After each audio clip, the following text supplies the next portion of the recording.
In September of 1973, when I was nearly 3, I fell into a reservoir of water located on the patio of the house where I grew up in Bogota, Colombia. This cement tank, about 5 feet deep, was above ground and held 900 gallons of frigid water. Bogota is a high-altitude city that can be quite chilly in the morning, and the water in the reservoir might have been below 40 degrees Fahrenheit. The purpose of this deep tank was to collect water for hand-washing clothes. So next to the tank, there was a small flat surface for scrubbing. Early one morning after my parents had left for work, my 2 sisters, Leigh and Lily, and I, none of us over 3, were left at the house in the hands of the maid. She was a young lady who didn't pay much attention to us when my parents were not around. That morning, my oldest sister and I decided to play catch across the tank. The walls of the tank were high for us, so we grabbed some stools and managed to pull ourselves up. My sister sat comfortably on the flat surface next to the tank, and I kneeled precariously on the thin edge at the other side, so I had to make an extra effort to keep my balance. What happened next is still so vivid in my mind that I can remember every detail, like it happened yesterday. My sister and I were playing with 2 medium-sized balls, one dark yellow and the other green. The balls had the letters of the alphabet engraved on them, next to pictures of an animal or an object. We were throwing the balls at each other when the yellow ball slipped from my hands. I tried to grab it, but it rolled on the surface of the water. Then I lost my balance and fell into this dark and seemingly bottomless hole. My eyes locked onto the picture of a smiling white bunny painted on the ball as I was falling, and I can still feel the texture of the letters slipping through my fingers. The first feeling of the plunge was a shocking coldness. My body convulsed violently, and it felt like my chest was imploding. My desperation was intense, as I couldn't breathe. When I touched the bottom, I instinctively thrust upward with my feet, but I rapidly sank again, and then my body became unresponsive. I could hear my sister screaming distantly from the surface, trying to reach me, but there wasn't anything she could do. She was too little to reach me. I could feel my heart pounding in my head like a bass drum. With eyes open, I stared hopelessly into the darkness. Then suddenly came a feeling of total relief. I didn't know why then, but I was at peace, and there was no anguish. My heart stopped pounding. Everything turned still. I was no longer cold and didn't feel like fighting anymore. My body simply became insubstantial. Then I noticed that a dim light, like a candle, had somehow begun glowing, just enough to illuminate my watery surroundings. I could see little bubbles, and then behind them, I noticed a body suspended in the water. I remember looking curiously at its expressionless face and seeing the eyes staring, wide open. This was my own lifeless body, but I was neither surprised nor frightened to recognize it. Instead, I felt immense joy and freedom, and soon the image of my body was replaced by the most beautiful flowers blooming from nowhere. And before I knew it, I was somehow being lifted and carried away by the flowers. In hindsight, it's no wonder that I was relieved to be freed from the burden of my body, as I was a very fragile and sick baby and always felt unwell. As the mysterious flowers lifted me away, everything felt peaceful and bright. At last, I was free from the aches and pain I had carried since birth. So I simply kept going away without ever looking back at that body. I then abruptly found myself in the maid's bedroom, looking down on her lounging on the bed. She was listening to the radio, unaware of what had happened to me. Next, I was looking at my mom, walking down the street, several blocks away from the house, coming up to her bus stop. Time and distance had vanished for me. I could be anywhere at any time. It wasn't until that moment that I realized that I didn't possess a defined form. I could communicate with everything, and I was part of everything. It was like the wholeness and I were one. As I sank into an atmosphere of pure, bright light, I had the clear awareness that before I became human, I was a being made of pure light. just as I was now. While I was experiencing this blissful state of being, my mom suddenly sensed an intense feeling of dread. She turned around and ran back home as fast as she could. When she came into the house, she knew exactly where to go. On the patio, she found my oldest sister leaning into the tank, helplessly wailing to her, "Ingrid is in there, and I can't reach her." When my mom pulled my lifeless body out of the water, several minutes had passed.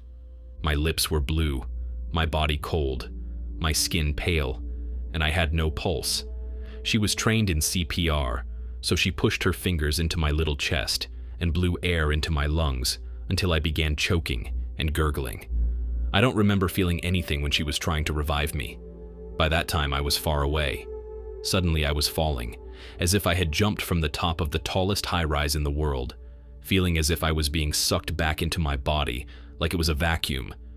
Then came the return of the intense, agonizing cold. I knew that I was back. When all of this happened to me, I was just a baby. I didn't have any preconceived notions about a near-death experience, NDE. At the time, I was too little even to understand that I had essentially died. All I knew was that I'd left my body and gone to a place of indescribable well-being. However, this experience didn't feel unfamiliar to me. Somehow I comprehended that the current life that I was living was just a continuation of a very long existence. As I grew up and remembered my drowning, I could never get away from the question, how could I have seen my body lifeless if I was still alive? This experience made it clear to me that there was an existence beyond the body. Like the shell of a crab is an extension of the crab itself, our body is also but a shell, and when it is not needed, it will fall away. Before I was 3, I was gifted with knowing that I had existed for a very long time. I have come and gone in different realms many more times, wearing many different shells. For about a year after my young near-death experience, often while falling asleep, I started seeing colors, hearing sounds, and feeling motions like the ones I experienced during my drowning. Time would start to slow down, then abruptly speed up. It also felt as if for an instant I was being taken somewhere else. Then I'd experience a vacuum inside my belly and chest while being pulled back in. This feeling was disturbing indeed, but it came with a glimpse of a dimension I had been part of and wanted to go back to. I was completely unaware at the time that I was having out-of-body experiences. Over time, the length of these journeys increased, and the uncomfortable feeling of falling back into my body simply vanished. The dramatic changes in colors, sounds, and movements persisted, but they stopped bothering me. I looked forward to them because they opened the door into a very serene place where I felt completely calm, free, and safe. Since my NDE, my health had deteriorated. I refused to eat and often felt upset. I would look at myself in the mirror, scratch my face, and pull my hair out while hysterically crying. Then I would run to my mom and scream out loud, "You don't understand. I am not this person. This is not me. This is not my name. I should not be here." Patiently, she would hug me, wipe away my tears, and murmur, "Don't say things like that. You are a smart and pretty girl. God has given you this life, and you should be thankful." Since I wasn't able to communicate my feelings in a way that people could understand, I became frustrated and increasingly isolated myself from the world. Most of the time, I just wanted to be left alone. My sisters were too young to understand what was happening, and my parents were too busy working and trying to survive day to day, so they did what they could to deal with a very challenging situation. Thankfully, the help that I needed arrived in a most unexpected way. Right after my 4th birthday, during one of my vivid journeys, I was surrounded by star-like figures of pure light shining everywhere. They were of different sizes, and the colors were mostly white, silver, and gold. Suddenly, one of them, shining in pure gold, shaped itself into a human form and moved toward me until I sensed its touch. Feeling astonished, I said, "Wow, You are a being of light."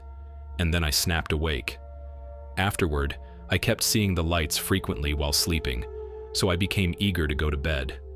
During some of the visits, many of them would be shaped as humans. Others remained shapeless, bright light. It was chiefly the golden ones that adopted human form. On very rare occasions, blue and silver transformed. Regardless, I knew that each of them was a being. Each time that we were together, I sensed the deep feeling of joy that one can experience upon returning home after being homesick for a long time. I always felt more peaceful and healthier and began interacting more with my family. I told them that I felt good because I was meeting beings of light while I slept.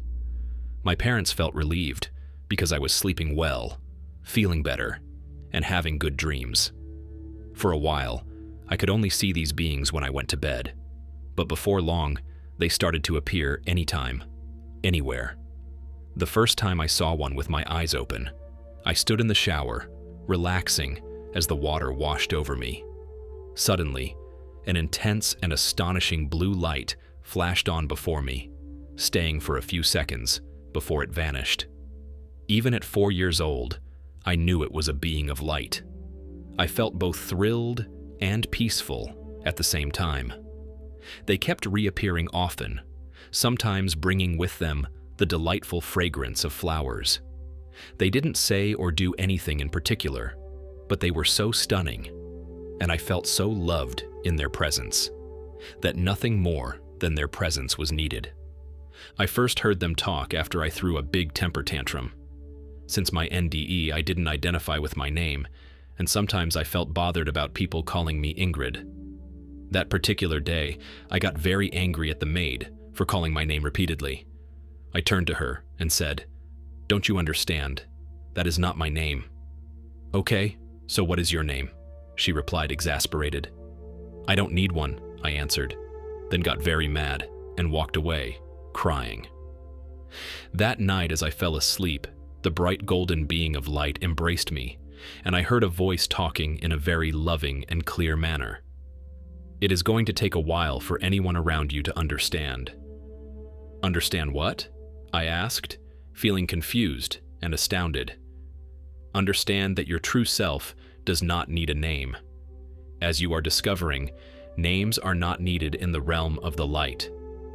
"You're right," I affirmed. "All things that you are experiencing," the being continued, "and the ones that you will experience are all gifts given to you to help yourself and others." "I don't understand. How am I helping anyone?" I asked. All I'd been hearing from people was that my behavior was not helping. "More than you imagine," it answered. "But don't worry, because eventually everything will be clear to you, and you will be able to communicate with everyone in a way that they will understand. For now, just stay calm and don't mention this conversation to anyone because they are not ready to understand. Remember, we are here and you can talk to us. We are always listening." Still, it was hard for me to understand why nobody could understand me. Why did I feel so peaceful with the beings of light, but so uneasy when surrounded by humans? I couldn't understand why this was happening to me, to which the voice simply replied, "Because you are special and you are beginning to know it." Then I said, "What do you mean that I am special? Everyone is special, but they don't all know it yet. Just remember you are not alone, and you will meet people to help you walk your path, so you do not need to worry." Then all was quiet. After receiving this message, I felt a lot calmer, and even though things were still not clear in my mind, I didn't need to ask any more questions. My tantrum stopped, and for a while, I felt at peace. But the question of why me continued to resurface throughout my life.